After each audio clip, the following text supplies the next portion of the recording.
Igualmente, lo mismo sucedió, recuerdan, tiempo atrás estuve en Madre de Dios y tuvimos también una exposición que no, evidentemente, totalmente involuntaria y todos inmediatamente fuimos evaluados y todo salió negativo. Afortunadamente, seguimos trabajando en ese momento. Entonces, las condiciones epidemiológicas son para todos, para todos. Álvaro Cisneros, de Panamericana Televisión. Ay, perdón, el semáforo. Lo que hemos hecho es una relación de todas nuestras regiones y estamos colocando indicadores epidemiológicos. Hemos hecho una lista larga de indicadores epidemiológicos y queremos ver cuáles funcionan realmente para el detalle. Porque una cosa es un indicador país y otra cosa es una región, particularmente cuando tenemos regiones tan disímiles, chiquitas, grandes, dispersas, todo esto. Entonces estamos evaluando cuáles son los indicadores que mejor funcionan. En este momento les puedo adelantar, por ejemplo, una cosa que nos está funcionando muy bien cuando vamos llamando también a las regiones para corroborar si tienen dificultades o no, es la ocupación de camas de unidades de cuidados intensivos.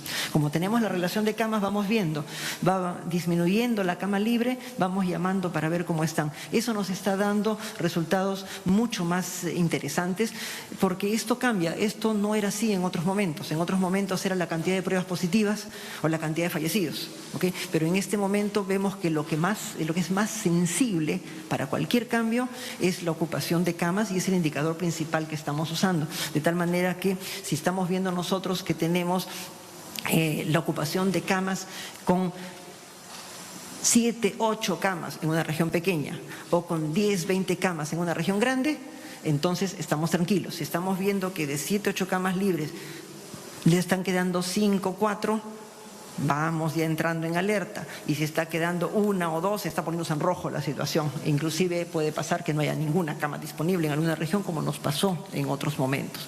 Entonces, en este momento no es tanto la positividad ni otras cifras que antes usábamos. Antes se recuerdan que veíamos cuántos positivos habían cada día. En este momento lo más sensible nos parece la ocupación de las camas de cuidados intensivos. ¿Okay? Para este momento vamos a ver qué pasa más adelante. Le corresponde el turno a Álvaro Cisneros, de Panamericana Televisión. Ministra, buenos días. Buenos días. Bueno, ¿por qué se ha optado en confiar con esta vacuna de Sinopharm si es que no tiene ningún respaldo o certificación, mejor dicho, internacional hasta el momento? ¿Por qué confiar en la adquisición de estos fármacos que continúan en estudio? ¿Cuál es su nivel de seguridad? ¿Por qué esto es lo que se ha decidido a comparación de otros fármacos que han estado en negociación que tienen un mayor nivel de eficiencia? Esta vacuna, la información que nos han proporcionado es que solamente tiene un 70%. ¿Por qué confiar en este fármaco, doctora, que incluso es el fármaco más caro de todas las vacunas que hay en el mercado en este momento, a comparación de las otras vacunas que conocemos? Y por otro lado, doctora, ¿qué pasa con el primer nivel de atención? Mucho se recomendó asistir a las postas médicas para no saturar los hospitales, pero hemos comprobado durante esta semana de que en diferentes postas los ciudadanos se acercan y no les están practicando ningún tipo de prueba porque simplemente dicen que no hay. Muchas gracias. No tiene por qué. En primer lugar, las 2 vacunas que se han elegido son vacunas que, de acuerdo a las indicaciones del comité de expertos, estas y otras que nos han sugerido que podemos nosotros recibir en el país, tenemos alrededor de 4 vacunas hasta el momento, porque según se presenta la información, esto puede ir cambiando, que nos indican el comité de expertos que nosotros podemos continuar con las negociaciones porque tienen los indicadores de seguridad y demás. Recordemos que uno de los primeros criterios que se tiene a nivel internacional es que la vacuna tiene que tener cierto porcentaje de efectividad que tiene que estar por encima del 65%. ¿Okay? Para que una vacuna pueda ser elegible, existen estándares internacionales que existen desde antes, que están en alrededor de 65% de efectividad. Las vacunas que hemos elegido están en 69%,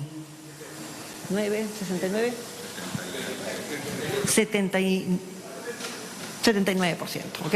Un poquito menos, 79%, 78 punto no sé cuántos, ¿ok? Y la otra vacuna está también en 90 y tantos por ciento, 91, 92, 91%. ¿ok? Entonces, AstraZeneca 91% y Sinopharm 79%, redondeando, ¿ok? Esto significa que estamos dentro del rango de positividad que se acepta a nivel internacional para una vacuna. Primer asunto. Segundo asunto, otro de los criterios que nos han pedido respetar es que la vacuna esté certificada en su país de origen, en su agencia reguladora que tiene la capacidad de entrar a su fábrica, mirar las características de buenas prácticas, etcétera, etcétera, etcétera, de tal manera que es el segundo criterio que nos han pedido elegir. El tercer criterio que nos han pedido es la información de seguridad y eficacia que proviene de los estudios fase 3, de tal manera que tenemos que tener estudios fase 3 que hayan concluido en algún lugar del mundo y que nos den la garantía de que esto es válido. Además de esto, existen otras acreditaciones. La Organización Mundial de la Salud también hace una evaluación de las vacunas y nos proporciona información adicional sobre esto.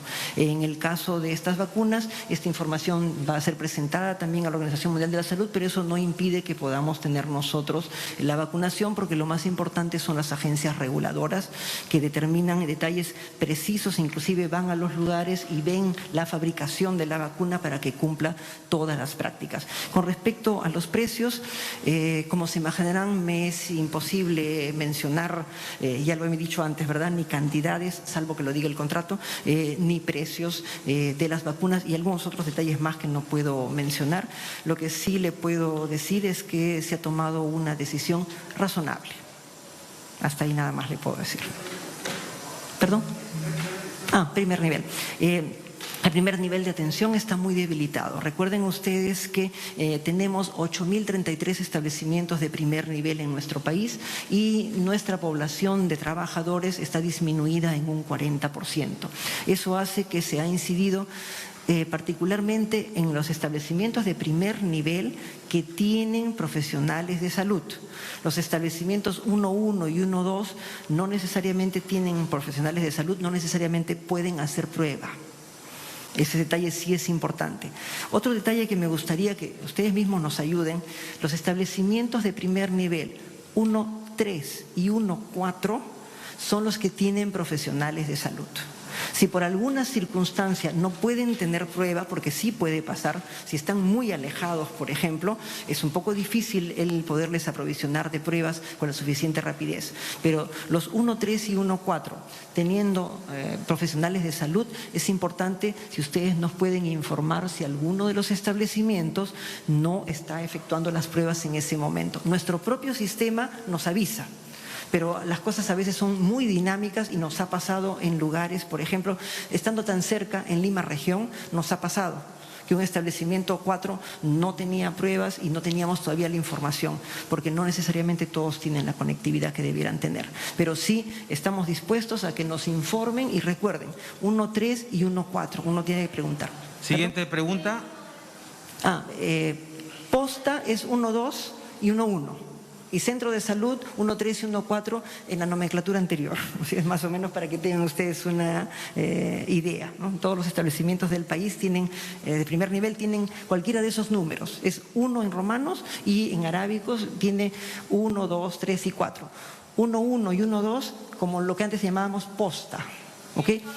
Y ahí no hacen pruebas. En algunos, hay gente muy empeñosa y ha habido algunos profesionales que han ido a trabajar a estos establecimientos y en algunos puede haber, pero legalmente no tienen obligación de hacer. En cambio, 1.3 y 1.4 tienen profesionales de salud y allí deben llegar las pruebas, particularmente las pruebas antigénicas, que son tan prácticas y en una media hora tenemos el resultado. ¿Okay? Siguiente pregunta de María Aranda de BES Cable. Ministra Mazzetti, si ante esta nueva variante, que de hecho es más contagiosa, ser precisa, ¿se estaría analizando retornar nuevamente a una cuarentena o retroceder en la fase de la reactivación económica? También, ministra, había un comunicado del Colegio Médico del Perú anunciando que realizarán una huelga nacional indefinida para el 13 de enero. De hecho, el motivo es que hasta el momento el Ejecutivo no muestra interés en dialogar con ellos. ¿Qué estaría pasando en los próximos días? Gracias. Con respecto al hecho de regresar a una cuarentena o retroceder a la primera etapa de la reactivación económica, esos fenómenos todavía no se están considerando. En el momento en que nos encontramos nosotros, no se está considerando ese tipo de medidas. Lo que pueda suceder más adelante va a depender un poquito de cómo nos comportemos todos nosotros. Es importantísimo que todos tratemos de evitar el contagio, reducir las salidas, reducir el tiempo de permanencia en lugares donde haya más personas, y si hay muchas personas, tenemos que cambiar de lugar, además de lo clásico que ya hemos mencionado, la mascarilla, las manos y todas estas cosas. La situación de nuestro personal de salud, de los diferentes grupos ocupacionales, es ciertamente muy difícil. Estamos teniendo muchas dificultades para poder regularizar, por ejemplo, los pagos del bono COVID. La información nos llega tremendamente tarde y es difícil cumplir con ellos. Y aparte de eso, hay una serie de aspectos que se han acordado a lo largo de los últimos años y que la situación económica del país no ha permitido cumplir, y eso es real y hay que reconocerlo. Además de eso, sí hemos tenido una serie de reuniones en el Ministerio de Salud con los diferentes gremios para poder ir analizando las cosas. Hasta el momento no hemos llegado a un acuerdo que satisfaga a ambas partes, considerando lo difícil que está la situación, pero nosotros creemos que sí vamos a poder llegar a una forma de entendimiento que nos permita a todos sentirnos un tanto mejor en medio de esta situación laboral tan difícil. Yo misma soy trabajadora nombrada del Ministerio de Salud y he vivido en carne propia cada uno de estos inconvenientes. Yo creo que en los pocos días que nos quedan vamos a poder llegar a un entendimiento más adecuado. El turno ahora de Alejandra García, de Perú 21. Buenas tardes con todos. Señora ministra, dos consultas puntuales. La primera es, ¿cuánto tiempo más nos puede esperar Pfizer? Sabemos, porque usted misma lo ha informado, que hay algunos puntos del acuerdo con Pfizer que todavía no finalizan y por eso los 9.9 millones de dosis están, digamos, en stand-by. Quería saber cuánto tiempo más puede esperar Pfizer a que firmemos. Y lo segundo es, sobre el primer nivel de atención, usted menciona que hay un déficit del 40% de personal. Sin embargo, Godofredo Talavera, presidente de la Federación Médica, indicó que a diario recibe de 15 a 20 solicitudes de despido de personal de salud y que además no habría presupuesto para la contratación de médicos. Él señala que hay muchos médicos que están sin trabajo, dispuestos a atender en la primera línea, pero no se les convoca. Gracias. Con respecto al componente de Pfizer, la negociación está abierta por ambas partes. ¿Okay? Eso sí es real, hay que reconocer. La empresa, a pesar de las dificultades, sigue manteniendo las negociaciones abiertas. No tenemos una fecha límite, afortunadamente. Por consiguiente, continuamos trabajando con ellos. Con respecto a las características de trabajo que estamos teniendo, no hay ninguna indicación por parte del Ministerio de Salud de que se tenga que despedir a ninguna persona. Es más, algunos rumores que hubieron de despido de personas en una de las DIRIs en Lima, ameritó que el mismo director sacó una comunicación indicando que no había ninguna indicación de despido y sacó este comunicado a nivel de toda la DIRIS y de toda Lima. Nosotros mismos hemos enviado comunicados a las regiones indicando que se va a mantener el presupuesto, de tal manera que sí hemos tenido recepción de información de regiones que han enviado cartas ya dando por terminado los contratos, y nosotros hemos comunicado con ellos para indicarles que el presupuesto seguía manteniéndose allí y la prueba está en el presupuesto actual.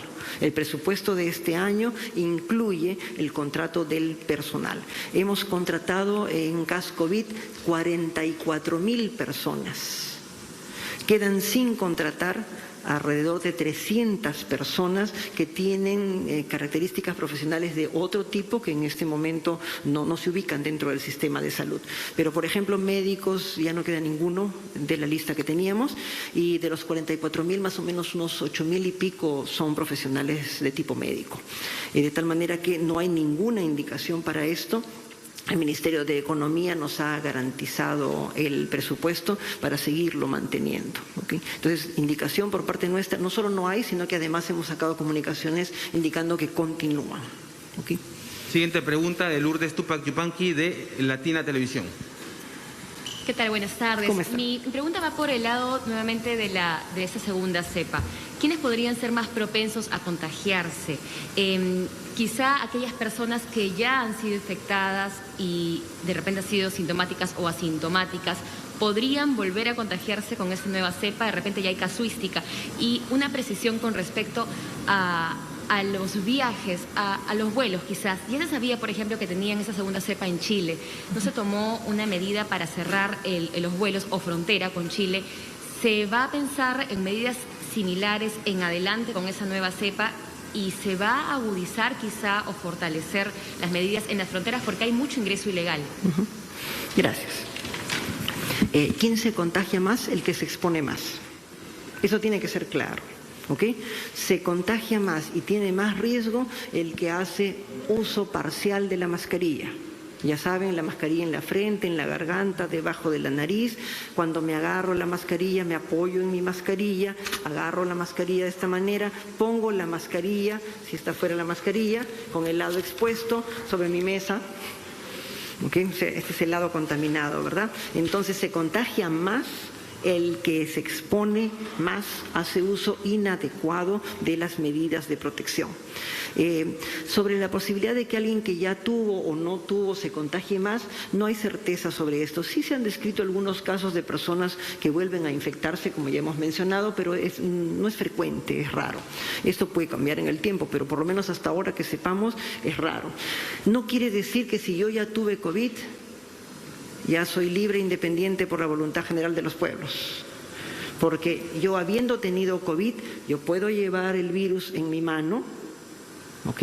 Y pongo el virus acá, pongo el virus sobre otra persona.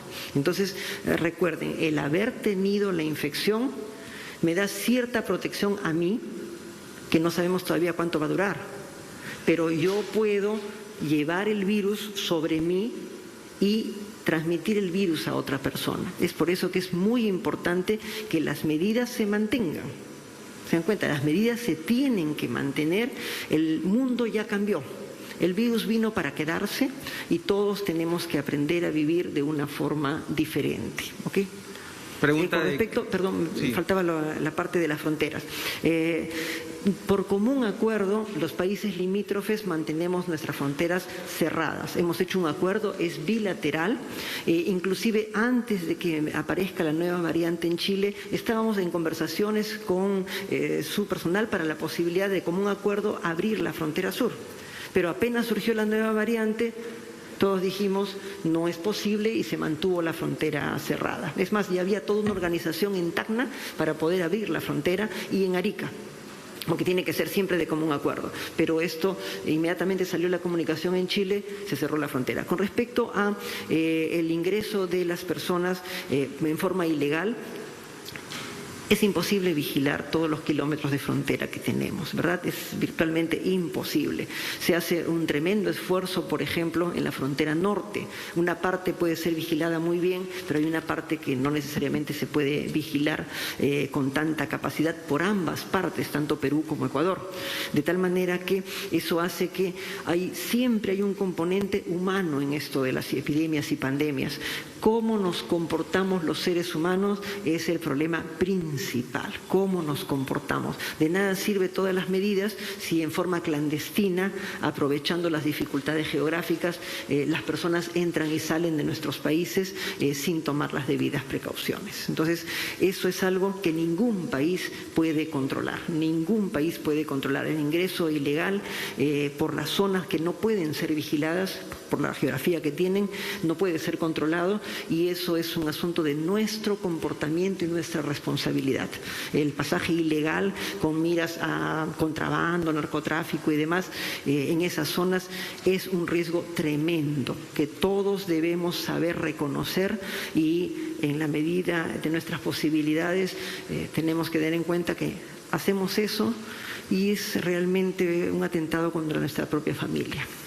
El turno ahora de Claudia Toro, de Willax Televisión. Doctora Mazzetti, buenos días. Buenos Usted días. señala que existió un comité consultivo en Palacio de Gobierno para decidir la compra del laboratorio chino de la vacuna Sinopharm. ¿Usted estuvo de acuerdo? ¿Se le consultó a usted directamente como ministra de Salud sobre la compra de la vacuna de Sinopharm? Porque en algún momento usted observó esta vacuna. Con respecto también, ya que está presente aquí el representante de la Organización Mundial de la Salud, Carlos Roberto Garzón, si les podría explicar a los 33 millones de peruanos que nos están escuchando, a quienes estamos depositando toda la esperanza en la vacuna de Sinopharm, ¿cuál es la explicación técnica y científica de por qué no tiene el respaldo de la OMS esta vacuna de Sinopharm y cuáles son los pasos que faltarían y cuáles serían las falencias o vacíos quizá en esta explicación científica de por qué no tiene la certificación de la OMS? Porque estamos esperanzados en esa vacuna, en esta primera compra de lote por el gobierno del Perú. Con respecto también a esta nueva cepa del coronavirus que se contagia con mucha mayor rapidez, ¿por qué no se cierran las fronteras en todo caso? Porque si esta vacuna ha llegado desde Europa, ya se ha confirmado de este caso, y de que hay 6 sospechosos en Perú, es muy posible que haya mucho más y de que estas personas sigan llegando, porque usted misma señala de que es imposible saber el momento en el que esa persona se ha contagiado de acuerdo a los exámenes que se les ha practicado. Entonces, esta persona se ha hecho la prueba molecular como todo pasajero que viene del exterior, pero no se ha manifestado el virus. Entonces, ¿no es más coherente, así como se han cerrado las playas, cerrar también los vuelos internacionales para que no se siga reproduciendo esta nueva cepa en el Perú? Y también para que nos puedan explicar un poquito más el doctor Luis Suárez, ¿cómo es que es más contagiosa y por qué se duplica el nivel de contagios no a 3 sino a 7? ¿Cómo es? ¿Viaja con mayor velocidad? ¿Se trata de un virus mucho más potente? Por favor, gracias. Gracias. La comisión consultiva no es de Palacio de Gobierno, la comisión consultiva es del Ministerio de Salud, porque es muy técnica, ¿okay? Entonces son los especialistas. Tenemos una red que hace evaluación de evidencias. Esta red está formada por el MINSA, por eSalud y por un grupo inmenso de personas. ¿Ellos qué hacen? Revisan las publicaciones de las diferentes vacunas que se van produciendo. Esta información, hacen unos informes como de este alto cada vez que sale el informe de cada una de las vacunas, incluyendo las vacunas que no estamos negociando. Hacen lo que se llama revisión de evidencias. Y esta información progresivamente la van enviando en la medida en que va saliendo, van haciendo esos informes y nos van guiando qué vacuna va avanzando, qué vacuna tiene problemas, qué características de la vacuna nos convienen, no nos convienen. Entonces ellos han hecho un primer informe donde nos indican qué vacunas vale la pena continuar la negociación porque están avanzando correctamente, son las más seguras, tienen una positividad adecuada. Ellos van revisando, por ejemplo, la lista de efectos secundarios y ver si son leves, moderados, severos, etcétera. Entonces, esta comisión no es de Palacio, es del Ministerio de Salud. Desde el punto de vista de la capacidad de nuestro ministerio, nos guiamos por nuestra comisión consultiva. Ellos nos dicen, estas vacunas son adecuadas, inmediatamente nosotros procedemos. Las observaciones que podamos hacer a partir de esto tienen que ver con los aspectos de negociación, las características de los contratos, las responsabilidades y demás. Y si hay observaciones de algún tipo, son de este tipo fundamentalmente. Con respecto específicamente a la vacuna de Sinopharm, desde el ángulo que me compete, yo no he tenido ninguna observación desde el punto de vista de lo que me ha dicho el comité consultivo, lo mismo que las otras vacunas que ellos han aprobado, y desde el punto de vista de la parte de gestión que nos compete como Ministerio de Salud, tampoco en el caso de esta vacuna hemos hecho ninguna observación sobre el proceso de negociación en la parte que compete al Ministerio de Salud, y hasta donde alcanza mi conocimiento, la parte administrativa, jurídica que se ha hecho con ellos, ha habido ajustes en la negociación, pero no hemos llegado a ningún momento así complicado. Con respecto a las fronteras están cerradas, siguen cerradas. No las hemos abierto. Recuerden que la decisión de abrir una frontera es doble. El Perú solo no puede decidir. El Perú tiene que estar de acuerdo con Ecuador, tiene que estar de acuerdo con Chile, con las otras fronteras para proceder a una apertura. Yo puedo querer abrir, pero el país vecino me tiene que darme su conformidad, también los dos tenemos que estar de acuerdo. ¿Okay? Hasta el momento las fronteras se encuentran cerradas. Con respecto a la señora en qué momento esta persona se ha contagiado, no tenemos cómo saber detalle. Si no me equivoco, fue el 14 de diciembre que salió la notificación de la primera mutación, ¿cierto? El 14 de diciembre, ¿verdad? Ok, esa fue la primera notificación. ¿Quiere decir que a partir de ese día había la mutación? No. Esa mutación ya ha estado circulando antes a nivel mundial. ¿Ok?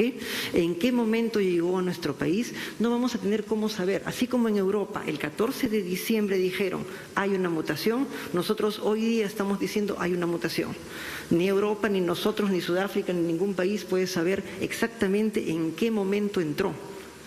Porque si las personas no tienen síntomas, no vamos a encontrar cómo saber, porque si las pruebas salen negativas, porque en los primeros momentos de contagio las pruebas pueden salir negativas, por eso lo ideal es esperar 3, 5 días para tener una idea más clara. Entonces, si yo por A o B motivo me tomé mi prueba molecular, lista para subir al avión, y en ese momento en el taxi del aeropuerto me contagié, jamás lo vamos a saber. Por eso lo que tenemos de fechas es la fecha en la cual encontramos el virus. Encontramos el virus. Lo que le podemos decir es que hemos encontrado el virus ayer en la tarde. ¿Okay? Eso es lo que les podemos decir. ¿Cuándo llegó al Perú? No hay cómo saber. Es más, vamos a tener que continuar la investigación a ver si alguna cosa surge, pero es solamente referencial, no va a cambiar las cosas. El hecho real es que ya lo tenemos, ¿de acuerdo? Okay. Creo que el doctor Garzón.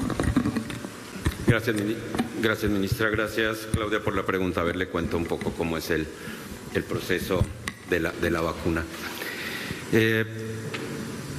A ver, normalmente una vacuna, el desarrollo de una vacuna se puede tomar alrededor de 8 años, 10 años, que es el tiempo en que gasta desde que se encuentra el virus, se prepara la vacuna, se hacen las fases 1. Todo ese proceso, seguramente lo han visto en las informaciones, por esta emergencia y por lo que ha generado, se ha tenido que reducir más o menos a 1 año, y en paralelo se han venido desarrollando las fases 1, 2 y 3 de los ensayos clínicos y demás. Todas las vacunas pasan por esas fases que van siendo progresivas, y en este momento, o sea, puede haber alrededor de 150, 160 iniciativas para el tema de vacunas, 17 están en fases más o menos avanzadas, hay 7 u 8 vacunas que están ya en fase 3, que es todo lo que ustedes han visto cómo es el desarrollo. Las vacunas se desarrollan y se presentan todos los documentos de conclusión de la fase 3, y lo más importante es que la aplicación de una vacuna, o para que digan que una vacuna funciona, tiene que tener 2 características: que sea segura y que sea eficaz, es decir, que la vacuna no le genere más problema que lo que está curando, y que sea efectiva contra el virus que está, para el que se está haciendo la vacuna. Entonces, estas 2 características es lo que se busca, además de la calidad y las prácticas de manufactura y demás. Pero en principio se buscan esos 2 elementos de las vacunas. La aplicación de las vacunas es hecha por es decir, la autorización de la aplicación de las vacunas la hace cada país a través de la autoridad reguladora de medicamentos. Todos los países tienen autoridades reguladoras de medicamentos. Ningún país deja utilizar tratamientos, vacunas, medicinas, cualquier cosa tiene que tener un registro sanitario, tiene que tener una inscripción, tiene que hacerse, y eso es para todas las vacunas, para todos los medicamentos que se utilizan a nivel global. En este momento lo que se ha hecho es que las autoridades reguladoras nacionales de diferentes países, unas de nivel 4, nivel 3, pero básicamente desarrolladas, como la FDA, como EMA para Europa, como países, vienen autorizando el uso de las vacunas que las farmacéuticas han venido presentando en la documentación que comenta la ministra para el uso. Primero sus países donde las producen, hacen sus documentos, autorizan, y se presenta a los demás países que son quienes autorizan. ¿Dónde entra la OMS en este proceso? Todas las vacunas normalmente llevan el desarrollo de las fases, y para tener una precalificación que la OMS, a través de un grupo de expertos que existe y ahora está reunido, seguramente lo han visto ustedes en noticias, se llama el SAGE, es el Strategic Advisory Group of Experts para inmunizaciones, se escribe SAGE, está reunido, entonces les presentan los documentos y ellos empiezan a hacer el mismo proceso que hace cada autoridad reguladora de cada país. Entonces, en este momento, este grupo de expertos dio la autorización para el uso de emergencia de la vacuna de Pfizer, que lo dio la OMS, y por eso esa vacuna empieza a ser parte del proceso de entrega de vacunas a través de COVAX Facility, que es lo que ya les ha explicado la ministra en oportunidades anteriores. Y así están entrando las demás vacunas. Va a entrar la de Moderna al grupo de evaluación, va a entrar la de AstraZeneca y la OMS irá calificando a medida que van llegando las diferentes vacunas. Ese es más o menos el proceso. Las autoridades reguladoras de los países es lo que están haciendo y ustedes han visto cómo ha venido siendo el proceso creciente de las autoridades en Estados Unidos, en el Reino Unido, en Chile, en Ecuador y en todos los países, y lo mismo están haciendo en el Perú. Entonces, eso se hace para las compras de las vacunas que hace cada uno de los países en las negociaciones que adelanta con cada una de las farmacéuticas que están produciendo vacunas, llámese Moderna, llámese Sinovac, Sinopharm, AstraZeneca, llámese Johnson & Johnson, cualquier vacuna que se llame. Y todas estas van a ir entrando al proceso de evaluación de la OMS, así que irán saliendo en el transcurso del tiempo. La gran mayoría de vacunas y autoridades reguladoras han dado la autorización para el uso de emergencia de las vacunas. Es una situación bien compleja a nivel global y están dando la autorización para el uso de emergencia. Eso quiere decir que todas las vacunas en este momento que se están poniendo tienen que tener vigilancia de la evolución de los resultados de la vacuna. Y eso se va a seguir. No llevamos ni un año con esto, o sea, apenas estamos cumpliendo un año. Entonces va a tener que pasar un tiempo más en el que van a verificar si hay eventos, si no hay eventos adversos generados por la vacuna, como pasa con todas las vacunas, la vacuna de polio, la vacuna de sarampión, todas las vacunas tienen vigilancia de seguimiento de las vacunas a través del tiempo. Y eso se está haciendo ahora. Muy bien, vamos a abordar lo medular de esta conferencia de prensa, que lo que ha hecho es confirmar de parte del Ministerio de Salud que ya está en el Perú la variante esta que se detectó en el Reino Unido, en nuestro país, la variante de la coronavirus o de la COVID-19 más bien. Una mujer ha sido quien se la ha detectado, ella vive en Lima, ella no suele viajar al extranjero y evidentemente tiene que haberse contagiado por otra persona, probablemente quien se ha tenido contacto con otro peruano u extranjero que haya estado en el exterior en los días en la que esta variante se desató. Claro, ella menciona, se ha confirmado la existencia de la misma recién en la quincena de diciembre, pero ya estaba evidentemente esparciéndose en el mundo.